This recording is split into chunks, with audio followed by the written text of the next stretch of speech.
अस्सलामुअलैकुम दोस्तों, आज मैं आपके लिए बहुत आसान और मज़ेदार से मोमोज़ की रेसिपी लेकर आई हूँ जो कि काफ़ी हद तक हेल्दी हैं क्योंकि इसमें वेजीज़ भी हैं और फ्राई का कोई काम नहीं है। बहुत कम ऑयल के साथ ये बने हैं। तो चलिए आइए रेसिपी शुरू करते हैं। बिस्मिल्लाहिर्रहमानिर्रहीम। सबसे पहले आप मैदा ले लीजिए। 300 ग्राम के करीब मैंने मैदा लिया। उसमें हस्बे ज़रूरत नमक शामिल कर दीजिए और थोड़ा थोड़ा पानी डाल के आम से अंदाज़ में जैसे हम आटा गूँधते हैं रोटी के लिए वैसे गूँध लीजिए। साथ ही इसमें 1 टीस्पून के करीब मैंने विनीगर शामिल किया है। इससे थोड़ा सा इसमें ग्लूटन पैदा हो जाता है ज़्यादा और स्ट्रेचिंग बहुत अच्छी सी आती है, आटा स्ट्रेच होने लगता है। ठीक है, इसको गूंद के 20 मिनट के लिए 30 मिनट के लिए इसको आप रेस्ट करने के लिए छोड़ दीजिए आटे को। साथ ही फिलिंग तैयार कर लीजिए। फिलिंग में सबसे पहली ट्रिक ये है कि आप इसको अच्छे से एयर देंगे, यानी आपका जो कीमा है ना इसको इस तरह खोलेंगे कि ये जो है ना इसमें थोड़ी सी एयर आ जाए। तो आपके फिर वो इस तरह नहीं होगी कोफ्तों की तरह एक जगह जमा नहीं होंगे। जब आप स्टीम देंगे ना इसको मोमोज़ को तो एक जगह जमा नहीं होगा, खिला खिला सा मसाला होगा अंदर। साथ हरे पत्तों की प्याज, थोड़ी सी बंद गोभी डाली है मैंने, शिमला मिर्चें, हरी मिर्चें और थोड़ी सी हरी धनिया की जो स्टेम्स होती हैं ना वो भी जाती हैं, यानी कि आप उसकी डंडियाँ जो होती हैं। साथ थोड़ा सा गाजर डालिए, ऑयल डाला है ताकि मज़ीद फ्लेवर आ जाए।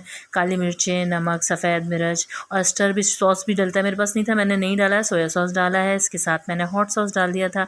सिरका शामिल किया है। थोड़ी सी कुटी हुई अदरक और लहसुन शामिल की है और ये सब तमाम चीज़ें मसाले मिला के फिर वही तरीका, यानी कि इसमें एयर देना है हमें, तमाम मसाला एक जगह जमा नहीं करना है। इस तरह खिले खिले अंदाज में आप इसको मिक्स कर लेंगे। साथ ही अब इस पे जो अपना आटा को 20 मिनट के लिए आपने जो डो बनाया था उस 20 मिनट रेस्ट दिया था, इसको स्ट्रेच कर करके गूंदना है और इससे इसमें एक अच्छा सा लोच पैदा हो जाएगा और आपको आसानी रहेगी वो जो आपको बनानी है इसकी शीट्स जो बनानी है।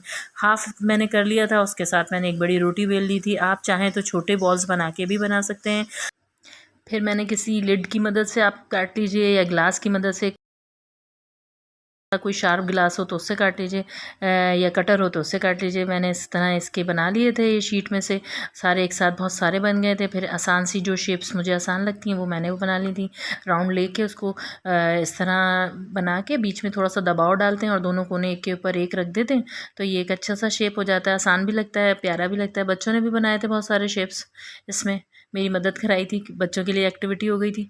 साथ ही ये देखें ये एक ट्रायंगल सी शेप बनती है। इसमें एक बीच में से पहले मिला देते हैं और फिर जो बचता है कोना उसको मिला के उसके बीच के साथ ही मिला देते हैं तो इस तरह बन जाता है। मैंने ये आसान से शेप्स बनाए थे 2 और आपको जो आसान लगे वो बना लें। बस ये जो एजेस होते हैं ना जहाँ पर आप इनको जोड़ते हैं वो उसको दबाव दे दीजिएगा ताकि ऐसा ना हो कि बहुत ज़्यादा आपको आटा आटा सा फील हो ना, और फिलिंग अच्छे से भरेंगे तो बहुत मज़े के मोमोज़ बनते हैं।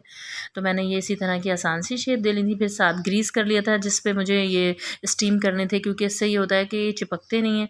और फिर एक बर्तन में पानी गर्म करके इसको मैंने 20 मिनट के लिए स्टीम किया था। 20 मिनट स्टीम करने में ये अच्छे से जो है पक गए थे और बहुत खूबसूरत लग रहे थे। अच्छा, अगर आपको इसको मज़ीद हेल्दी बनाना है तो आप आधा मैदा और आधा आटा भी इस्तेमाल कर सकते हैं। जो होल व्हीट फ्लावर होता है ना आपका, वो आप इस्तेमाल कर सकते हैं तो बहुत अच्छे हेल्दी से बन जाते हैं। इसमें सब्जियां भी शामिल हैं। अब हम इसका एक अच्छा सा सॉस बना लेंगे क्योंकि ये बगैर सॉस के नहीं बनता। आसान सा सॉस है। मैंने सिरका ले लिया 2 टेबल स्पून के करीब। साथ ही मैंने एप्पल साइडर विनेगर लिया था 2 टेबल स्पून के करीब और साथ ही इसमें मैंने सोया सॉस डाला था 4 टेबल स्पून के करीब। इसमें ये लोग जो चाइनीज़ होता है वो लोग तो ज़्यादातर इसमें वाटर भी इस्तेमाल करते हैं, लेकिन हमारे पहले ही वाटरी होते हैं इतने सॉसेस कि हम इसमें वाटर नहीं इस्तेमाल करें। केचप इस्तेमाल किया है मैंने, जिंजर गार्लिक का पेस्ट डाल लीजिए। शेज़वान सॉस है वो डाला है। इसके साथ आप चिली ऑयल डाल सकते हैं या फिर अगर आपके पास सेसमी ऑयल है वो डाल दीजिए। इसके साथ मैंने ग्रीन अनियंस के जो ग्रीन लीव्स होते हैं वो इस्तेमाल किए हैं इसमें। अच्छे से मेरे तैयार हो गए थे, बहुत अच्छे मज़ेदार बने थे। और ऑयल डालने की वजह से और उसमें बीच में कीमे में एयर देने की वजह से ये अंदर एक जगह जमा भी नहीं हुए थे, बहुत जूसी से थे। तो फिर आप ज़रूर रेसिपी ट्राई कीजिएगा, आसान सी चीज़ है, बच्चे बहुत खुश हो जाते हैं ये खा के। मुझे अपनी दुआओं में याद रखिएगा। नई रेसिपी के साथ हाज़िर होंगी। मेरी तरफ से अल्लाह हाफ़िज़।